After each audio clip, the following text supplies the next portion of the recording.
Hello friend, कैसे हो आप सभी। आई होप आप सभी बेहतर होंगे और मेरी क्लास में आप सभी का बहुत बहुत स्वागत है। यहाँ पर हम सीटेट के लिए प्रिपरेशन कर रहे हैं, खासकर सीडीपी सब्जेक्ट के लिए। हमने एसएसटी पहले ही कवर कर चुका है और अब हम सीडीपी को कवर कर रहे हैं। मेरे चैनल पर आपको एंशिएंट हिस्ट्री से जुड़ी बहुत से टॉपिक्स देखने को मिलेंगे और मुझे यकीन है कि अगर आपने उन टॉपिक्स में से किसी एक को भी अच्छे से कवर कर लिया तो आपको किसी दूसरे की वीडियो देखने की जरूरत नहीं पड़ेगी। चलिए वीडियो को स्टार्ट करते हैं। आपकी कक्षा में कुछ बच्चे हैं जो गलतियां करते हैं। इस परिस्थिति का आपके विश्लेषण के अनुसार इनमें से कौन सा कथन सर्वाधिक उपयुक्त होगा। बच्चों ने अभी तक संकल्पनात्मक स्पष्टता प्राप्त नहीं की है तथा आपको अपनी शिक्षण विधि पर चिंतन करने की आवश्यकता है। Option 2 is the right answer. कक्षा परीक्षणों में अच्छा प्रदर्शन करने में एक बच्चे की असफलता हमें इस विश्वास की तरफ ले जाती है कि पाठ्यक्रम, शिक्षण पद्धति तथा आकलन प्रक्रियाओं पर विचार करने की आवश्यकता है। Option 3 is the right answer. एक अध्यापिका यह सुनिश्चित करना चाहती है कि उसके विद्यार्थी आंतरिक रूप से प्रेरित है। इस संदर्भ में वह करेगी, क्या करेगी? अंतिम परिणाम पर ध्यान देने के बजाय व्यक्तिगत रूप से। Option 3 is the right answer. निम्नलिखित में से कौन सा कथन सबसे बेहतर ढंग से वर्णन करता है कि कक्षा में बच्चों को प्रश्न पूछने के लिए क्यों प्रोत्साहित करना चाहिए?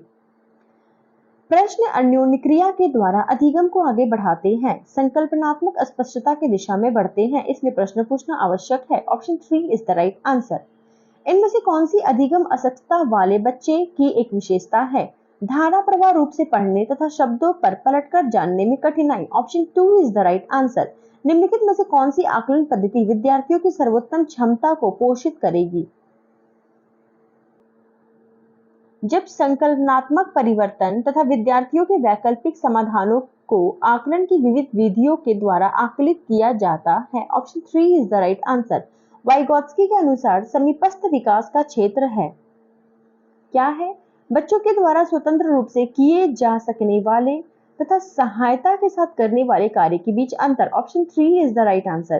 पियाजे के सिद्धांत के अनुसार बच्चे निम्न में से किसके द्वारा सीखते हैं? अनुकूलन की प्रक्रिया। Option 4 is the right answer.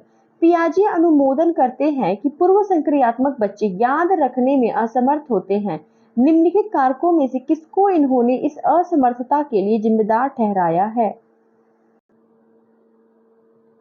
विचार की अनुक्रमणीयता पलट न सके उसको। Option 4 is the right answer.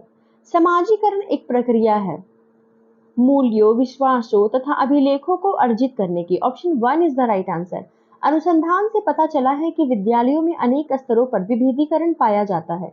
उच्च प्राथमिक स्तर पर इनमें से कौन सा विभेदीकरण का एक उदाहरण नहीं है? बहुत से अध्यापक पढ़ाने के लिए केवल व्याख्यान विधि का प्रयोग करते हैं, ये विभेदीकरण नहीं है। Option 1 is the right answer. एक अध्यापिका समाज के वंचित वर्गों से आए बच्चों की आवश्यकता के प्रति प्रभावशाली तरीके से प्रतिक्रिया निम्नलिखित द्वारा कर सकती है। विद्यालयी व्यवस्था तथा स्वयं के उन तौर तरीकों के बारे में विचार करना जिनमें पक्षपात एवं रूढ़िबद्धताएं झलकती हैं। Option 3 is the right answer. एक बहुसांस्कृतिक कक्षा कक्ष में एक अध्यापिका सुनिश्चित करेगी कि आकलन में निम्नलिखित में से सम्मिलित हो। क्या सम्मिलित हो? अपने विद्यार्थियों की सामाजिक सांस्कृतिक पृष्ठभूमि। Option 2 is the right answer. Kohlberg के सिद्धांत की एक प्रमुख आलोचना क्या है? कॉलबर्ग ने पुरुषों एवं महिलाओं की नैतिक तार्किकता में सांस्कृतिक विभिन्नताओं को महत्व नहीं दिया। Option 4 is the right answer. निम्नलिखित कथनों में से कौन सा वाइगोत्स्की के द्वारा प्रस्तावित विकास तथा अधिगम के बीच संबंध का सर्वश्रेष्ठ रूप से सार प्रस्तुत करता है? विकास प्रक्रिया अधिगम प्रक्रिया से पीछे रह जाती है। Option 3 is the right answer. किस प्रकार से एक अध्यापिका बच्चों को बेहतर समस्या समाधानकर्ता बनने में सहायता कर सकती है? बच्चों को विविध प्रकार की समस्याओं का समाधान करने के मौके देना तथा उनका हल करते समय सहयोग देना। Option 1 is the right answer.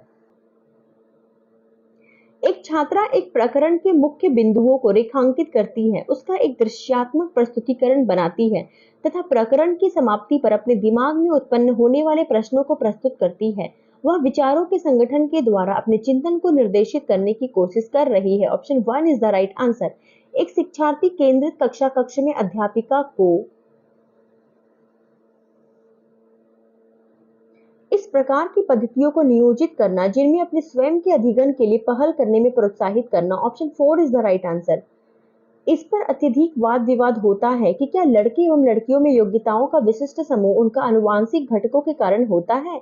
इस संदर्भ में निम्नलिखित में से आप सबसे अधिक किससे सहयोग मिलता है। लड़कियों को सेवा भाव के लिए सामाजिक रूप से तैयार किया जाता है, जबकि लड़कों को रोने जैसा संवेग प्रदर्शित करने के लिए हतोत्साहित किया जाता है। Option 1 is the right answer.